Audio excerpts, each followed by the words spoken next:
Muy buenas noches, queridos hermanos y amigos. Qué bueno ver a un grupo tan numeroso de personas aquí un miércoles en la noche para estudiar la palabra del Señor.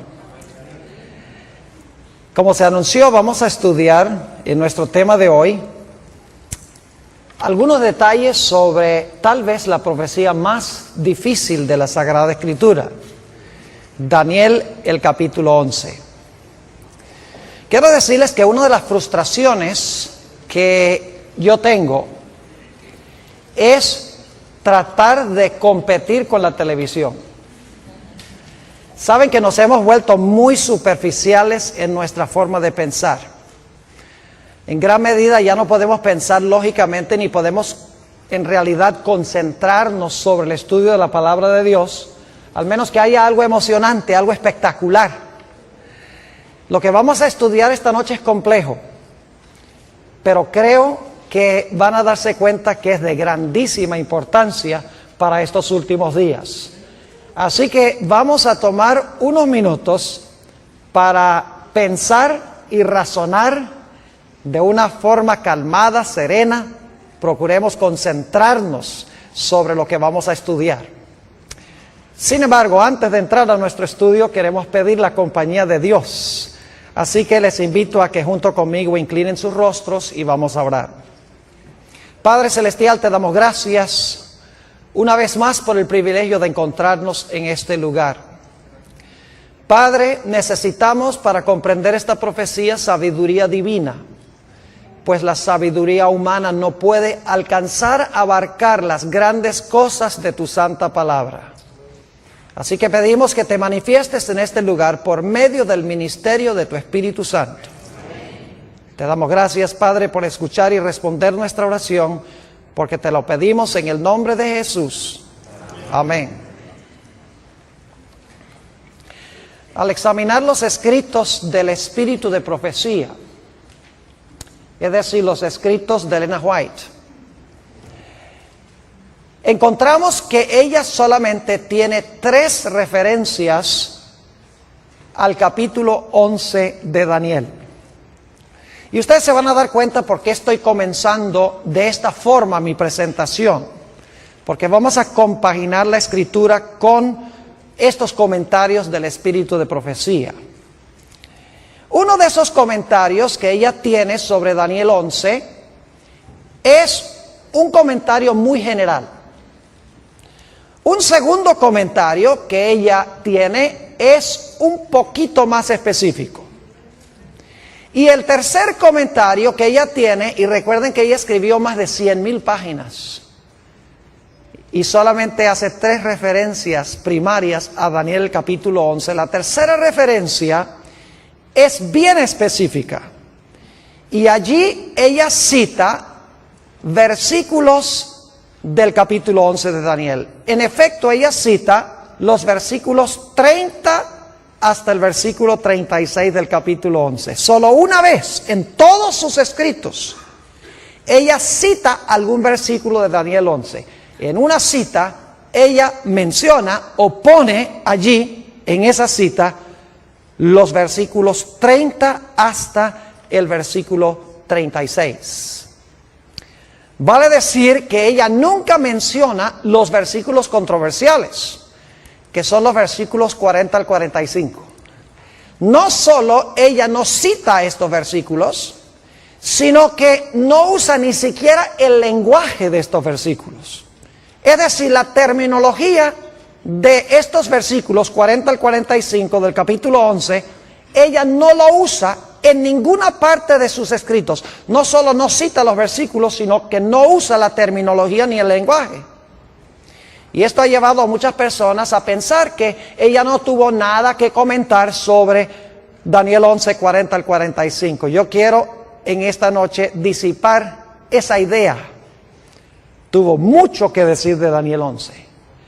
Aunque los versículos 40 al 45 nunca los cita, nunca usa la terminología del lenguaje, tiene mucho que decir en cuanto a estos versículos. Ahora, quisiera para comenzar leer estas 3 citas que encontramos en los escritos de esta comentarista bíblica. La primera cita se encuentra en Testimonios para los Ministros, un libro que ella escribió a los pastores, página 112. Y aquí, como menciono, es una referencia bien indirecta. Dice allí, la luz que Daniel recibió de Dios fue dada especialmente para estos postreros días.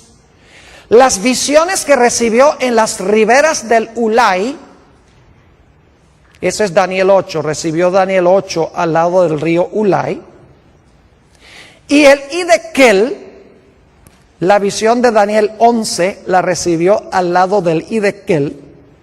Los grandes ríos de Sinar están ahora en el proceso de cumplirse. Y pronto todos los eventos predichos se habrán cumplido. Ahora fíjense que ni siquiera menciona Daniel 11. Sencillamente menciona que las visiones que recibió al lado del Ulai, que es Daniel 8, y la visión que recibió al lado del Hidekel, que es Daniel 11, están en el proceso de cumplirse. Y pronto todos los eventos que se mencionan allí se habrán terminado de cumplir. Ahora, la segunda cita es un poquito más específica. Se encuentra en un tomo que se llama Testimonios para la Iglesia, tomo 9, la página 14. Busqué esta cita en español y no la pude conseguir, así que la traduje. En el libro Testimonies for the Church, tomo 9, página 14, dice ella esto. El mundo está agitado con el espíritu de guerra. La profecía del capítulo 11 de Daniel casi se ha cumplido por completo. Entonces, ¿en qué parte de Daniel 11 estaríamos nosotros hoy? Si la profecía de Daniel 11 casi se ha cumplido por completo, significa que la mayor parte del capítulo se ha cumplido y estamos ¿a dónde? Estamos en los últimos versículos de Daniel 11. Sigue diciendo, pronto las escenas de angustia que se describen en las profecías ocurrirán. Ahora, en esta cita menciona específicamente Daniel 11. Dice que está, en la primera cita dice que Daniel 11 está en el proceso de cumplirse. Aquí un poco más específico, porque dice que la mayor parte de Daniel 11 ya se ha cumplido. Es decir, estamos en las escenas finales de Daniel, el capítulo 11. Ahora, la tercera cita es bien específica. Es la única cita, como les mencioné, a donde ella cita versículos de Daniel 11. Ella cita los versículos 30 al 36. Y quiero leer esa cita. Se encuentra, lamentablemente, está en una fuente que no se encuentra en español, no se encuentra traducido, pero yo traduje esta cita. Se encuentra en un tomo que se llama Manuscript Releases, tomo 13, en la página 394. Son materiales de la hermana White que no se habían publicado antes. Se sacaron más o menos unos 20 tomos con todo ese material que antes no había sido publicado. Por eso se llama Manuscript Releases, tomo 13, página 394. Fíjense lo que dice. No hay tiempo que perder. Nos esperan tiempos angustiosos. El mundo está agitado con el espíritu de guerra. Pronto ocurrirán las escenas de angustia que se describen en las profecías. La profecía del capítulo 11 de Daniel casi se ha cumplido por completo. Hasta ahí es parecido a la cita del tomo 9 de los Testimonios. Pero ahora sigue diciendo, mucha de la historia que ha ocurrido en cumplimiento de esta profecía se repetirá. Pregunta, ¿hay una porción de Daniel 11 que se cumplió ya? Sí. Dice, una vez más, mucha de la historia que ha ocurrido en cumplimiento de esta profecía, no dice que la profecía se va a volver a repetir, dice mucha de la historia que cumplió la profecía se va a repetir. Y luego note lo que sigue diciendo en el versículo, esta cita. Después de decir mucha de la historia que ha ocurrido en cumplimiento de esta profecía se repetirá, ella dice esto: En el versículo 30, ahora va a decir cuál parte se va a repetir de nuevo, cuál parte de la historia de Daniel 11 se va a repetir de nuevo. Dice, en el versículo 30, se habla de un poder que se enojará contra el pacto santo y hará según su voluntad. Volverá pues y se entenderá con los que abandonen el santo pacto. Y luego, no voy a citar los versículos, luego ella continúa citando los versículos 31 al 36. Es decir, el que leía es el versículo 30 y luego ella cita versículo 31 al 36 y entonces dice esto. Escenas semejantes a las que se describen en estas palabras ocurrirán. Yo pregunto entonces, ¿qué porción de Daniel 11, según esta autora, se va a repetir de nuevo? ¿O qué eventos históricos, en cuáles versículos se van a volver a repetir? Son los eventos que se describen ¿dónde? En los versículos 30 hasta el versículo ¿qué? Hasta el versículo 36. Y quiero recalcar nuevamente que ella no dice que la profecía se va a cumplir dos veces. Dice que mucha de la historia que se realizó en cumplimiento de esta profecía se va a repetir. No es la profecía, es la historia que cumplió la profecía la que se va a volver a repetir. Es decir, las escenas que describen los versículos 30 al 36 van a ocurrir de nuevo en la historia. Ahora, para entender lo que ella está tratando de decir, necesitamos regresar un momento para repasar la secuencia de reinos que encontramos en Daniel 7 y Daniel 8. Y esto lo voy a hacer rápido, no voy a buscar los versículos, porque la mayoría de los que estamos aquí hemos estudiado estas profecías. En Daniel 7 tenemos un león. ¿Qué representa el león? Babilonia. Luego tenemos un oso. ¿Qué representa el oso? Medo-Persia. Luego tenemos un leopardo. ¿Qué representa el leopardo? Grecia. Luego tenemos un dragón o una bestia terrible que representa ¿qué reino? Roma. Y luego a ese dragón le salen 10 cuernos. ¿Qué representan los 10 cuernos? Representan los 10 reinos en los cuales se dividió el imperio romano. Y luego entonces sale un cuerno ¿qué? Un cuerno pequeño que gobierna ¿por cuánto tiempo? Por 1260 años. Ahora, ¿qué representan los 10 reinos? O los 10 cuernos, 10 reinos de Roma. ¿Y qué representa el cuerno pequeño?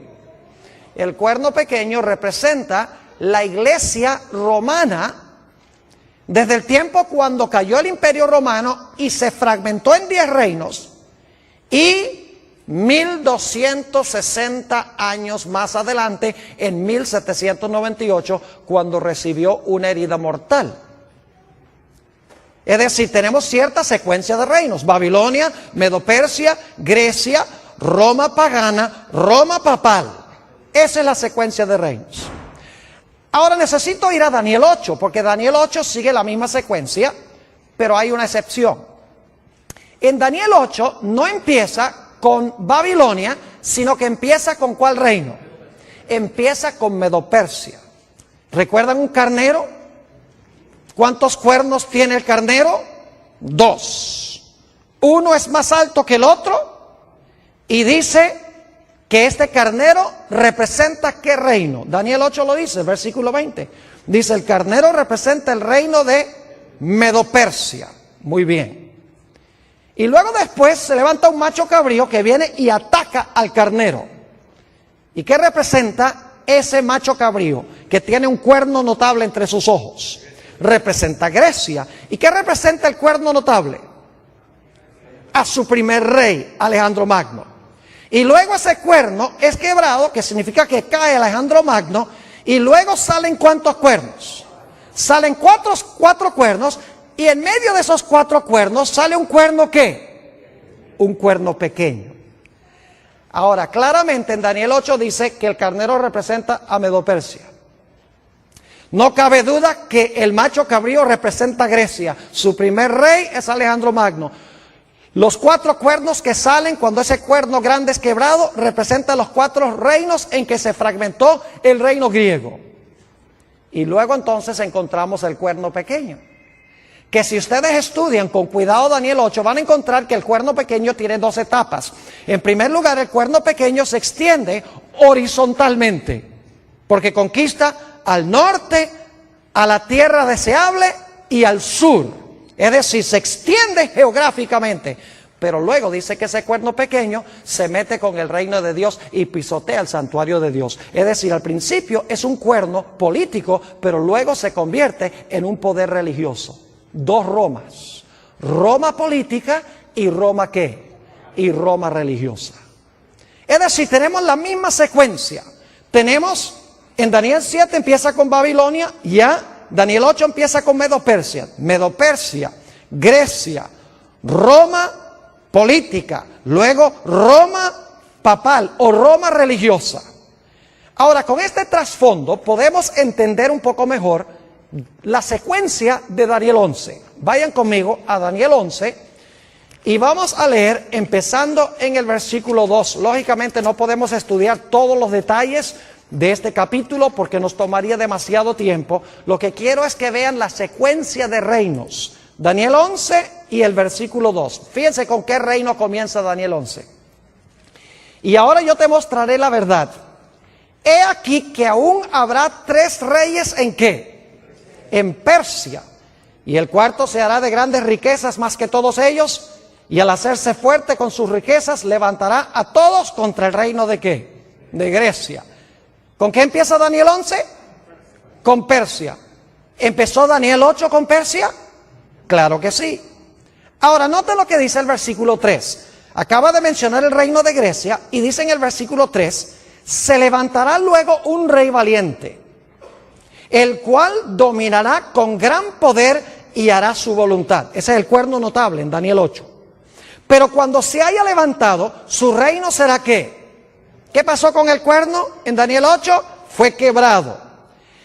¿Y repartido hacia qué cosa? Los 4 vientos. ¿Cuántos cuernos salieron en Daniel 8 después que el cuerno notable fue quebrado? 4, exactamente.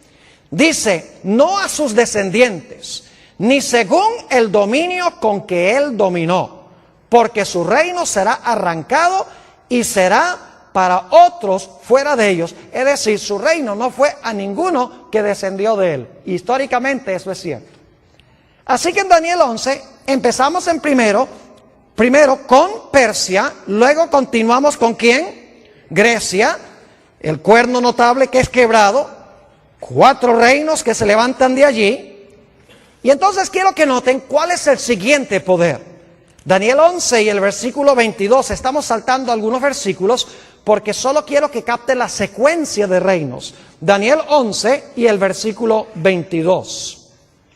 Dice, las fuerzas enemigas serán barridas delante de él como con inundación de aguas. Serán del todo destruidos junto con el príncipe del pacto. Ahora esa palabra destruidos mejor se traduce quebrantados. Es decir, ¿quién iba a ser quebrantado? El príncipe ¿de qué? El príncipe del pacto. Ahora yo pregunto, históricamente, ¿quién fue el que quebrantó al príncipe del pacto? ¿Qué imperio quebrantó al príncipe del pacto? ¿Fue quebrantado por quién? Por Roma. ¿Cuál Roma? ¿La Roma papal o la Roma pagana? La Roma pagana. Ahora yo pregunto, si Daniel 11 está siguiendo la misma secuencia de Daniel 8, ¿cuál esperaríamos que sería el siguiente reino? Tiene que ser Roma religiosa, ¿sí o no? Porque hemos visto Daniel 7, Babilonia, Medo-Persia, Grecia, Roma pagana, 10 reinos, cuerno pequeño. Hemos visto en Daniel 8 que comienza con Persia, luego Grecia, el cuerno notable, los 4 cuernos, luego entonces viene Roma en su fase política, luego entonces viene Roma en su fase religiosa. Daniel 11 tenemos lo mismo, tenemos a Persia, tenemos luego a Grecia, tenemos el rey notable, tenemos los 4 cuernos y luego entonces el poder que quebranta al príncipe del pacto, que fue Roma pagana. Es decir, el siguiente reino tiene que ser, ¿cuál Roma? Tiene que ser Roma papal, la Roma religiosa. Ahora vamos a Daniel 11 y vamos a leer aquí algunos versículos para que ustedes vean qué poder se describe aquí. el capítulo 11 y el versículo 31.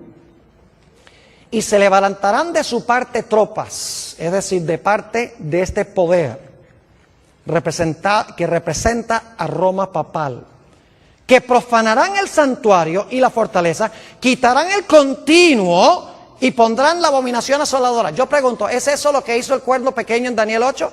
Pisoteó el santuario, quitó el continuo, puso la abominación asoladora. Léanlo en Daniel 8. Fue lo que el cuerno pequeño hizo en su fase religiosa. Es decir, esto es paralelo al periodo del cuerno pequeño en su fase religiosa. Versículo 32. Lástima, no tenemos tiempo de estudiar todo esto, porque cada detalle vale la pena estudiarlo. Dice, con lisonjas seducirá a los violadores del pacto, mas el pueblo que conoce a su Dios se esforzará y actuará. ¿Habrá un remanente fiel? Claro que sí. Versículo 33. Y los sabios del pueblo instruirán a muchos, y por algunos días caerán. ¿Quiénes van a caer? Los sabios del pueblo, ¿verdad? ¿Y cómo van a caer? Dice, a espada, a fuego, en cautividad y en despojo. 4 métodos en que iban a caer los fieles de Dios. Y saben que si ustedes miran la Edad Media, van a encontrar que estos 4 métodos eran los que eran usados por la iglesia, empleando al Estado para perseguir a los que no estaban de acuerdo con las enseñanzas de la iglesia nominal de aquella época. ¿Han oído de que los mártires eran puestos en una estaca y quemados en la hoguera? ¿Han oído de que eran encarcelados, iban en cautividad? Y los valdenses, por ejemplo, dice la historia que los despojaron de sus propiedades, les quitaron sus propiedades. Es exactamente lo que se describe aquí. Versículo 34. Y en su caída serán ayudados de pequeño socorro, y muchos se juntarán a ellos con lisonjas. También algunos de los sabios caerán para ser depurados y limpiados y emblanquecidos hasta el tiempo determinado, porque aún para esto hay plazo. Y ahora viene el versículo 36, que es vital. Habla del apogeo de este poder. Dice, el rey hará su voluntad y se ensoberbecerá y se engrandecerá sobre todo Dios, y contra el Dios de los dioses hablará maravillas y prosperará. Yo pregunto, ¿el cuerno pequeño habló grandes palabras contra Dios? ¿El cuerno pequeño persiguió a los santos de Dios? ¿Sí o no?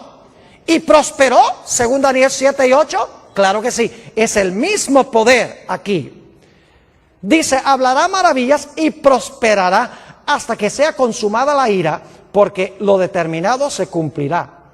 Del Dios de sus padres, es decir, los padres son los apóstoles, los fundadores de la iglesia. Del Dios de sus padres no hará caso, ni del amor de las mujeres, ni respetará a Dios alguno, porque sobre todo se engrandecerá. Es decir, se va a proclamar Dios en la tierra, este personaje. Versículo 38. Mas honrará en su lugar al Dios de las fortalezas, Dios que sus padres no conocieron, es decir, el Dios de la fuerza, el Dios del Estado, usando el poder civil. Lo honrará con oro y plata, con piedras preciosas y con cosas de gran precio. En la misma descripción del traje de la grande ramera de Apocalipsis, el capítulo 17. Versículo 39, con un Dios ajeno se hará de las fortalezas más inexpugnables, y colmará de honores a los que le reconozcan, y por precio repartirá la tierra. Todo este pasaje, los versículos 30 al 39, están describiendo el período del cuerno pequeño de Daniel 7 y el cuerno pequeño de Daniel 8 en su fase religiosa, el período de los 1260 años de supremacía de la iglesia romana. Ahora, ¿está clara la secuencia? ¿Entiende la secuencia? Persia, Grecia, Roma en su fase pagana, luego Roma en su fase ¿qué? En su fase papal. Pero yo pregunto, según las profecías, ¿cuántas etapas de dominio tiene el cuerno pequeño o la bestia, o en este caso el rey del norte? ¿Cuántas etapas de dominio tiene? A ver, díganme ustedes. Tiene dos. ¿Cuál es la primera? ¿Gobernó por cuánto tiempo? 1260 años. ¿Verdad que sí? Ahora, cuando cayó, después de los 1260 años, en 1798, terminado, ya no se levanta más nunca. ¿O se va a volver a levantar? ¡Oh, se va a volver a levantar! Porque Apocalipsis 13 dice que la bestia que gobernó 42 meses, que es lo mismo que los 1260 días, iba a recibir una herida, ¿qué? Mortal. Y por un tiempo iba a estar fuera de comisión. Y luego su herida de muerte se iba a ¿qué? Sanar, y nuevamente iba a gobernar ¿qué cosa? El mundo. Ahora podemos entender por qué Ellen G. White dijo que escenas semejantes a las del pasado se iban a repetir. ¿Me están entendiendo lo que estoy diciendo? Porque el mismo poder que dominó en el pasado, que recibió una herida mortal, que ha estado herido a este sistema, porque no puede usar el poder civil como lo hacía en la Edad Media, ese poder se le va a sanar la herida y luego va a repetir lo que hacía ¿cuándo? Lo que hacía durante los 1260 años. Por eso es que la autora que leímos dice, nuevamente, leo esta cita, dice, escenas semejantes a las que se describen en este versículo o en estas palabras ocurrirán de nuevo. Y luego entonces llegamos al versículo 40. Ahora yo quiero decirles cómo se relaciona el versículo 40 con los versículos 31 al 39. En el versículo 40 habla del rey del sur que se acornea contra el rey del norte. Es decir, el rey del sur ataca al rey del norte en el tiempo del fin. Pero luego dice que el rey del norte levanta contra el rey del sur, ¿qué cosa? Tempestad. Y se lanza contra él. Y si siguen leyendo hasta el versículo 45, se van a dar cuenta que el rey del norte, que dominó durante los 1260 años, versículo 31 al 39, y que recibió una herida mortal por parte del rey del sur en 1798, cuando el rey del sur se acorneó contra él, ese poder dice que va a conquistar al rey del sur y nuevamente va a llegar a tener un dominio mundial, un dominio global. Ahora, es interesante, como les mencioné, notar que Ellen G. White no cita ni un solo versículo de los versículos 40 al 45. O sea, cita hasta el versículo 36, nos ubica. Dice, este es el periodo cuando este poder ejerció su dominio. Pero en cuanto al tiempo cuando se le sana la herida, por lo menos no usa el lenguaje de Daniel 11 y empezando en el versículo 40. Y la gente dice, por lo tanto ella no tuvo nada que decir en cuanto a estos versículos. Ahora, yo quiero decirles que ella tuvo mucho que decir en cuanto a estos versículos. Y se lo voy a demostrar, pero la forma en que lo vamos a hacer es, en vez de estudiar desde el versículo 40 hasta el versículo 45, lo que vamos a hacer es empezar en Daniel 12 y el versículo 2 y trabajar hacia atrás. En vez de ir hacia adelante del 40 a Daniel 12.2, vamos a empezar en Daniel 12.2 y vamos a trabajar deductivamente, vamos a regresar hacia el versículo 40. ¿Entiende lo que vamos a hacer? Ahora, ustedes dicen, ¿por qué va a hacer esto, Pastor Bor? Le voy a explicar. Porque Ellen G. White, aunque no cita los versículos 40 al 45, varias veces cita Daniel 12 y el versículo 1. Es decir, ella varias veces menciona Daniel 12.1. Y ustedes dicen, ¿por qué es importante eso? Noten cómo comienza Daniel 12 y el versículo 1. Dice, en aquel tiempo se levantará Miguel. La pregunta es, ¿en cuál tiempo se levantará Miguel? ¿A dónde buscaríamos el tiempo que se menciona aquí en el versículo 1? En aquel tiempo se levantará Miguel. Eso nos manda a regresar ¿a dónde? Al capítulo 11. En aquel tiempo se levantará Miguel.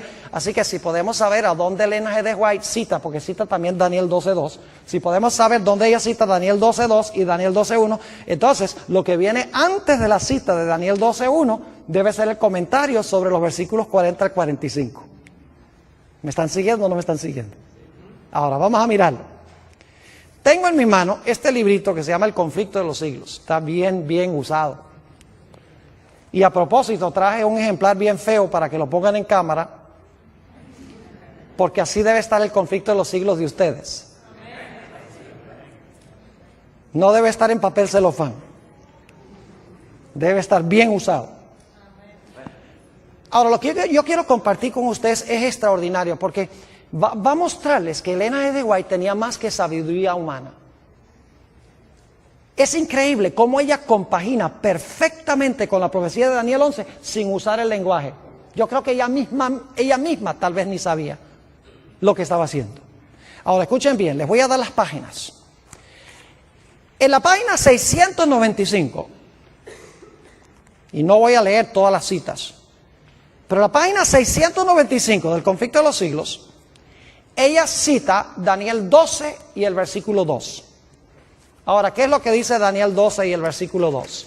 Dice: y muchos de los que duermen en el polvo de la tierra serán despertados, unos para vida eterna y otros para vergüenza y confusión perpetua. En la página 695 del conflicto de los siglos, ella cita ese versículo. Ahora queremos trabajar un poquito más hacia atrás. ¿Saben ustedes cómo se llama el capítulo a donde ella cita ese versículo de Daniel 12 y el versículo 2? El título de ese capítulo es La liberación del pueblo de Dios. ¿Por qué es importante? Dicen ustedes. Vamos a Daniel, el capítulo 12, y fíjense algo interesante. Dice: en aquel tiempo se levantará Miguel. Lo primero que quiero que noten: en aquel tiempo se levantará Miguel, el gran príncipe que está de parte de los hijos de tu pueblo. Se va a levantar Miguel, el que está a favor de su pueblo. Segundo, ¿y será tiempo de qué? De angustia, cual nunca fue desde que hubo gente hasta entonces. Número 2. Número 3, pero en aquel tiempo de angustia, tu pueblo será ¿qué? Libertado. Todos los que se hallaran escritos en el libro. Y luego número 4, dice: muchos de los que duermen en el polvo de la tierra serán despertados. 4 cosas. Se levanta Miguel, viene un tiempo de angustia, es libertado el pueblo de Dios, ¿y qué? Y viene la resurrección especial. Ahora estamos trabajando no hacia adelante, sino hacia atrás. Vimos en la 695 que cita Daniel 12:2. Ahora, el título de ese capítulo, que comienza en la página 693, es La liberación del pueblo de Dios. ¿Por qué es importante eso? Porque es la última frase del versículo 1 del capítulo 12. En aquel tiempo será ¿qué? En aquel tiempo será libertado tu pueblo, todos los que se hallaren escritos en el libro. ¿Ven lo que estamos haciendo? Daniel 12:2. Luego la última parte de Daniel 12:1 está en la página 693. El título: La liberación del pueblo de Dios. Ahora, ¿qué viene inmediatamente antes de la última parte del versículo 1 de Daniel 12? Dice: ¿habrá tiempo de qué? Tiempo de angustia. Y antes del tiempo de angustia, ¿qué dice? ¿Se levantará qué? Se levantará Miguel. Así que vamos a trabajar un poquito más hacia atrás del capítulo La liberación del pueblo de Dios. Si vamos al capítulo anterior, a la liberación del pueblo de Dios, a que no adivinan cómo se titula ese capítulo. ¿Y eso por qué? El tiempo de angustia. ¿Y saben con qué versículo comienza Elena G. de White el capítulo sobre el tiempo de angustia? Con Daniel 12 y el versículo 1. ¿Ven lo que estamos haciendo? ¿Sí entienden? Yo les dije que teníamos que pensar esta noche. Tenemos que usar lógica, tenemos que mirar la estructura. Página 695, Daniel 12:2. Página 693, el pueblo de Dios es libertado.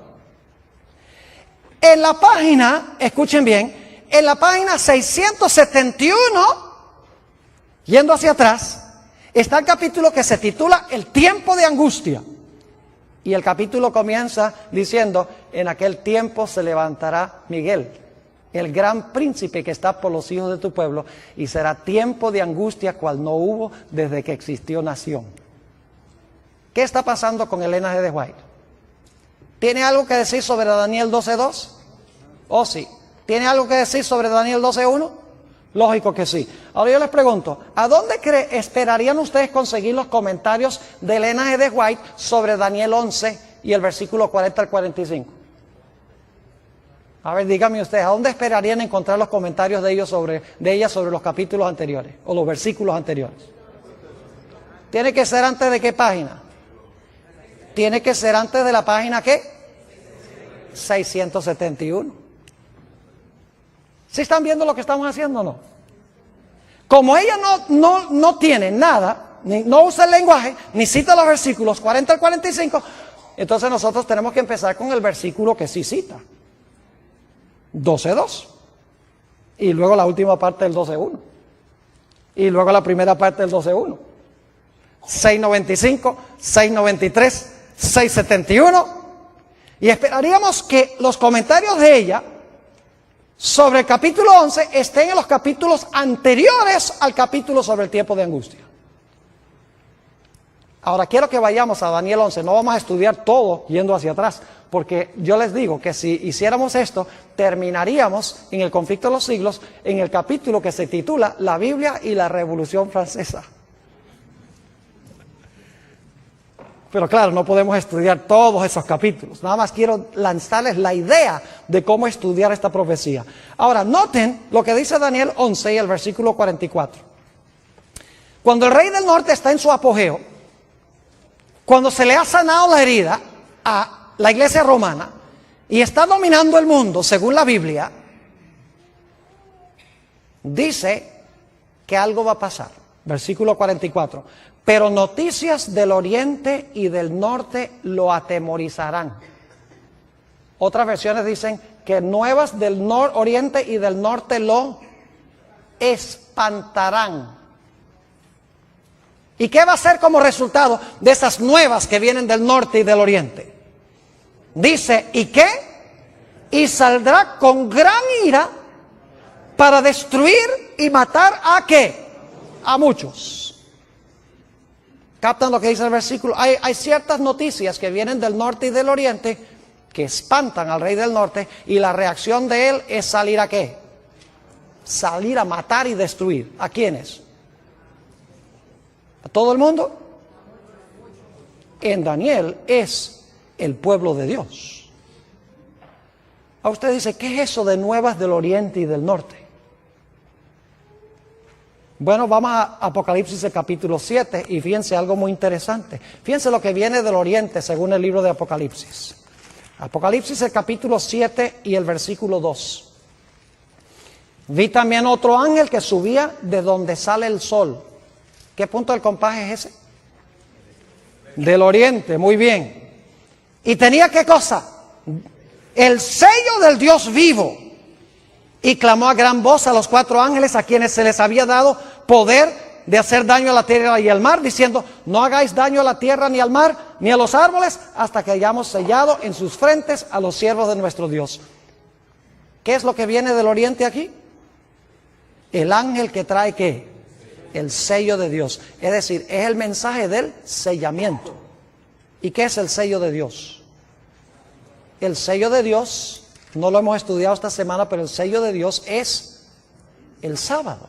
El sello en la ley de Dios es el santo sábado. Ahí se encuentra el nombre de Dios, su territorio y el oficio. El único mandamiento que tiene las características de un sello.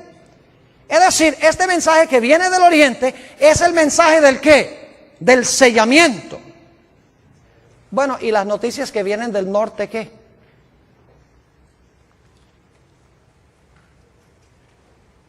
Ahora, nosotros generalmente pensamos en los puntos del compás. ¿Dónde queda el norte aquí? Que estoy un poquito desubicado. ¿Hacia allá? Ok, nosotros generalmente pensamos norte hacia adelante, sur hacia atrás, oriente a la derecha y occidente a la izquierda.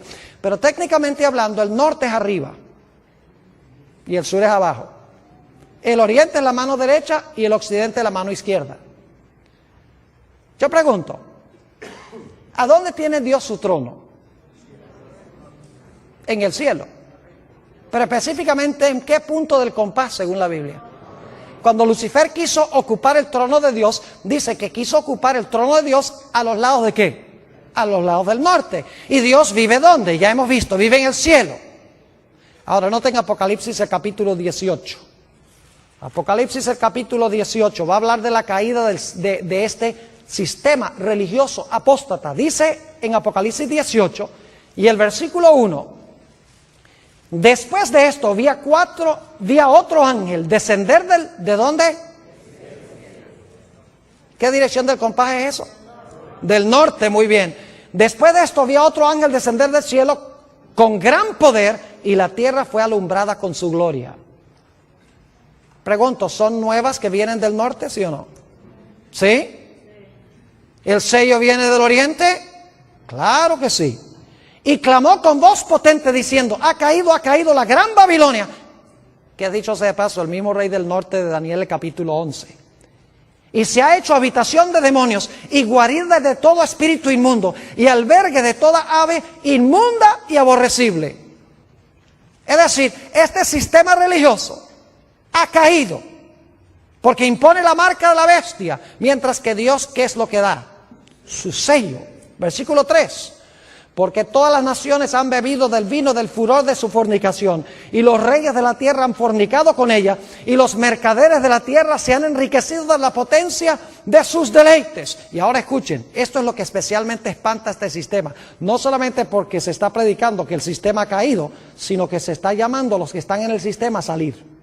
Dice en el versículo 4: y oí otra voz del cielo que decía: salid de ella, pueblo mío, para que no seáis partícipes de sus pecados, ni recibáis parte de sus plagas.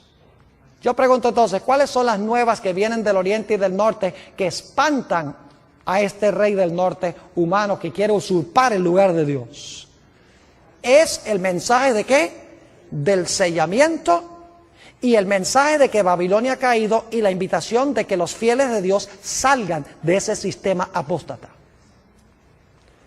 Ahora, volviendo otra vez al espíritu de profecía, a que no adivinan cómo se llama el capítulo antes del capítulo que dice tiempo de angustia.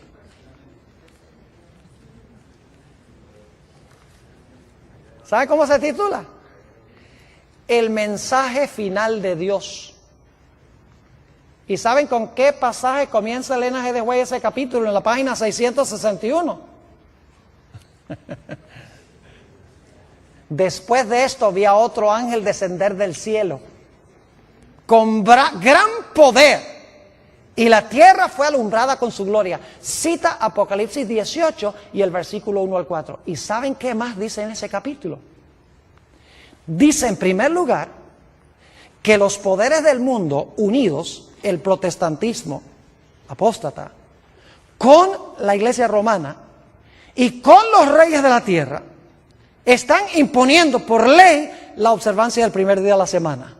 Mientras que el pueblo de Dios, dice allí, con rostros iluminados, está yendo y proclamando que Babilonia ha caído y que la gente debe recibir el sello de Dios, debe guardar el sábado como señal de su lealtad a Dios. Y dice ella allí que como resultado del mensaje que proclama el pueblo de Dios, para usar una buena expresión puertorriqueña, los poderes religiosos del mundo se van a enfogonar contra el pueblo de Dios. Yo pregunto, ¿es lo mismo que encontramos en el versículo 44? Claro que sí. Solo que ella no está usando el lenguaje, pero sí está describiendo los eventos sin usar el lenguaje. En un momento le voy a explicar por qué no usó los versículos ni usó la terminología. Hay una razón especial por la cual no lo hizo. ¿Están entendiendo lo que estamos haciendo? Página 695, Daniel 12:2. Página 693, la última frase de Daniel 12:1. Tu pueblo será libertado. Página 671, se levantará Miguel y habrá tiempo de angustia. Página 661, el mensaje que viene del norte, del cielo, de que la gente salga de Babilonia, y el mensaje del sábado, del sellamiento, de recibir el sello del Dios vivo y la ira que tendrá el mundo religioso contra aquellos que reciban el sello de Dios. Ahora yo quiero preguntar, ¿a dónde esperarían ustedes conseguir lo que Elena G. de White tiene que decir sobre los versículos antes del versículo 43? O antes del versículo 44. ¿Dónde esperarían conseguir los comentarios de ella? ¿Antes de qué página? Antes de la página 661. Y si tuviese tiempo, que no lo tengo, iríamos hacia atrás en el conflicto de los siglos y veríamos que Elena G. de White, en su orden cronológico exacto, describe los eventos que se encuentran en los versículos 40, 41, 42 y 43. La única razón por la cual nosotros nos hemos movido de adelante hacia atrás es porque no podemos empezar en el versículo 40 porque Elena G. de White no tiene referencia a ese versículo. Ni el 41, ni el 42, ni el 43, ni el 44, ni el 45. Pero sí tiene Daniel 12.1. Entonces uno, si cita Daniel 12.1 y dice, en aquel tiempo se levantará Miguel. Entonces, aquel tiempo son los versículos anteriores y trabajamos hacia atrás. Y descubrimos que ella está siguiendo el mismo orden que encontramos en Daniel capítulo 11 sin emplear la terminología. Así que si ustedes quieren saber lo que significa la profecía de Daniel 11, lo único que tienen que hacer es empezar leyendo el conflicto de los siglos en el capítulo que se titula La Biblia y la Revolución Francesa, que es cuando el rey del sur, Francia, el ateísmo, se levantó contra Roma papal, llevó cautivo al papa y le quitó su poder civil, del cual no se ha recuperado todavía. Y luego siguen leyendo los capítulos y van a encontrar cómo ella describe que poco a poco este poder va a recuperar otra vez su trono. Y se va a unir con los protestantes, que es la tierra gloriosa que se menciona en Daniel 11, 42 y 43. Ojalá tuviera tiempo de hablar de la tierra gloriosa, que representa el protestantismo, especialmente como se encuentra en los Estados Unidos. Y dice que se van a unir con los poderes civiles del mundo, como pasó durante la Edad Media. Y su herida mortal se va a sanar y nuevamente va a recuperar el poderío en el trono del mundo. Yo pregunto, ¿cuadra eso con el panorama que presentan las profecías? Recibió una herida mortal en el tiempo del fin. Por un tiempo estuvo inactiva, pero luego su herida de muerte, que fue ¿qué? Sanada. Y se maravilló los Estados Unidos en pos de la bestia. No, Estados Unidos también, pero en realidad se maravilló toda la tierra en pos de la bestia. Ahora alguno dirá, pero Pastor Bor, ¿por qué es que Elena G. de White, si tiene esta interpretación, por qué razón es que ella nunca cita los versículos? ¿Por qué ni siquiera usa la terminología? Es que ni las palabras las usa. ¿Por qué es que ella describe los eventos sin usar las palabras simbólicas? Le voy a explicar. Porque en nuestra iglesia, alrededor del tiempo de los 1870, el editor de la revista adventista del Review and Herald era Uriah Smith. Y Uriah Smith, en esa década de los 70, cambió la interpretación de la iglesia adventista del Rey del Norte. Empezó a enseñar de que el Rey del Norte no era Roma religiosa, sino que era Turquía, que no cuadra con Daniel 11. Y el esposo de Elena G. de White, Jaime White, él decía, no es Turquía, es Roma religiosa, siguiendo la secuencia de los reinos en todos los capítulos. Queda claro de que el rey del norte es el mismo cuerno pequeño, es Roma papal. Y Jaime White y Uriah Smith se pusieron a pelear y estaban dividiendo la iglesia. Ahora, la hermana White sabía que esa profecía no era verdad presente para esa época, porque estaba lejos de los eventos que estamos viendo cumplirse en el mundo hoy. Esta profecía sí es verdad presente para ahora, pero en esa época no. En esa época, hace 120 años, hace 130 años, en realidad no era vital definir en ese momento quién era el rey del norte y dividir a la iglesia. Así que Elena G. de White dijo, voy a ser sabia. En vez de tomar la parte de mi esposo y que todo el mundo diga, claro, es el esposo. Porque ella sabía que el esposo tenía razón. Y ella dice, lo que voy a hacer es describir lo que dicen esos versículos sin usar la terminología. Y algún día alguien inteligente va a descubrir lo que hice.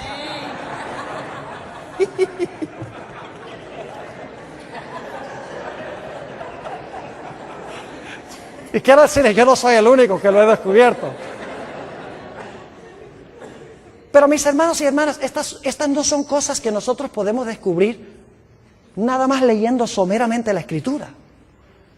Por eso les digo, la televisión ha arruinado en gran medida nuestra capacidad de pensar, nuestra capacidad de razonar, de pensar estructuralmente. Ya no lo hacemos, porque todo lo queremos digerido. Queremos ahí sentarnos a ver la telenovela, todo está ahí superficial.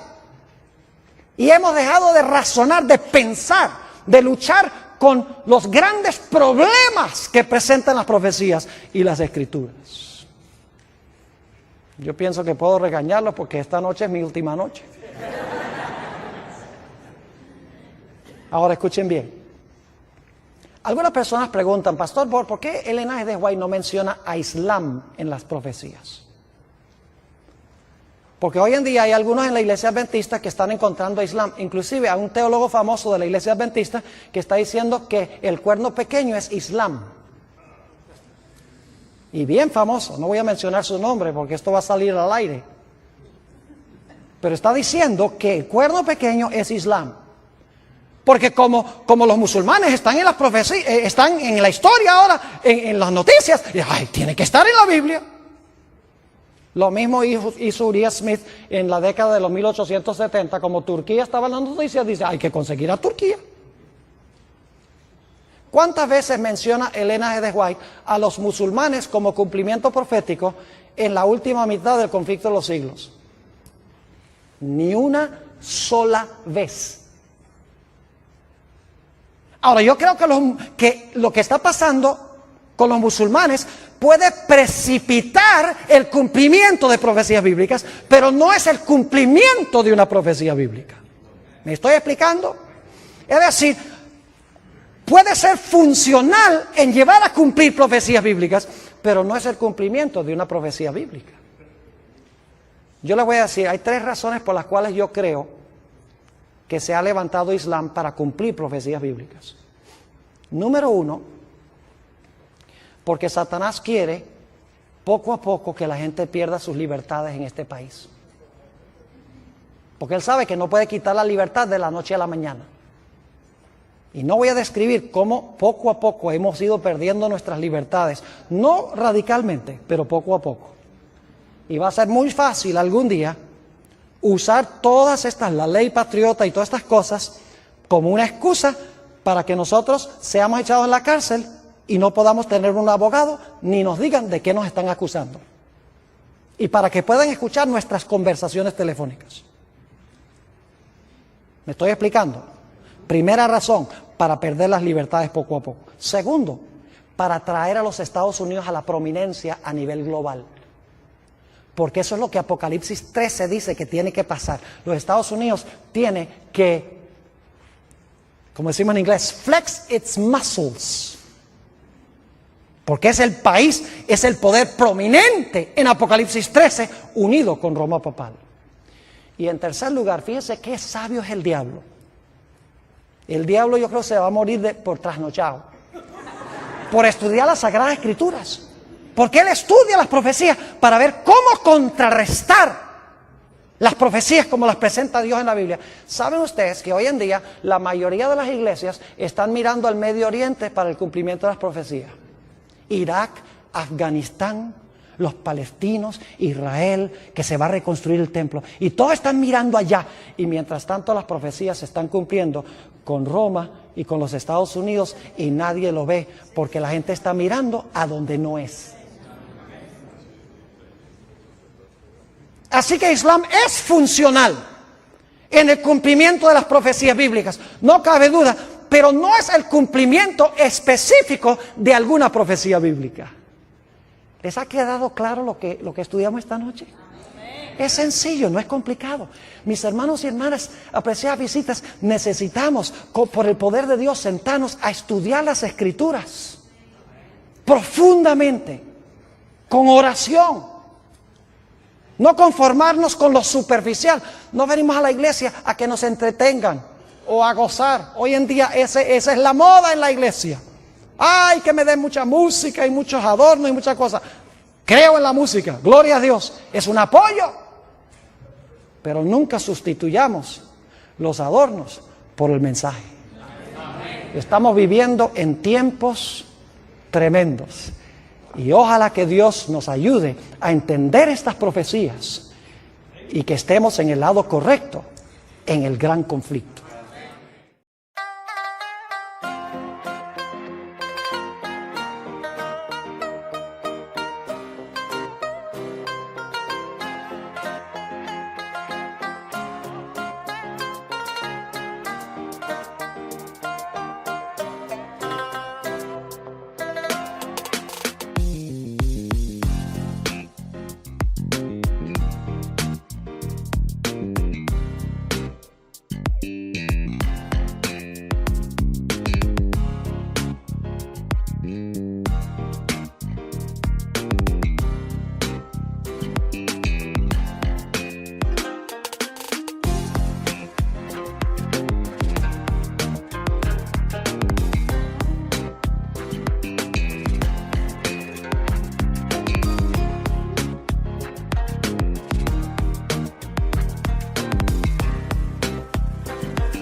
phải không em?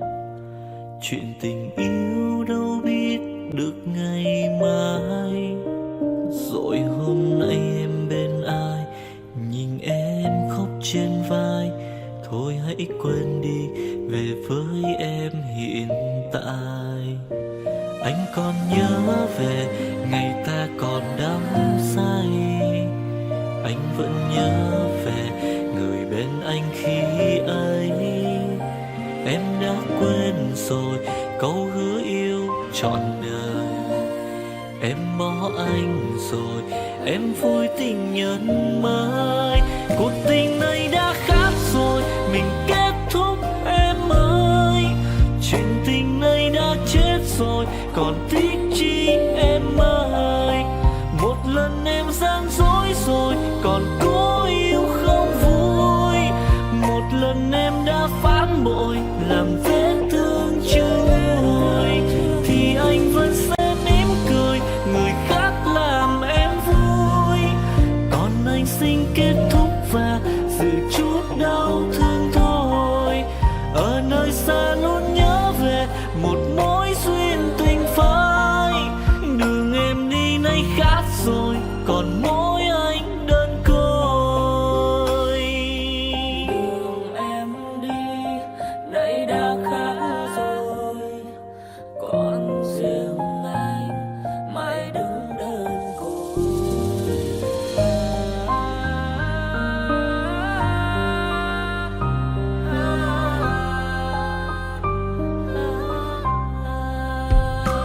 Anh còn nhớ về ngày ta còn đắm say. Anh vẫn nhớ về người bên anh khi ấy. Em đã quên rồi câu hứa yêu trọn đời. Em bỏ anh rồi, em vui tình nhân mới. Cuộc tình này đã khác rồi, mình kết thúc em ơi.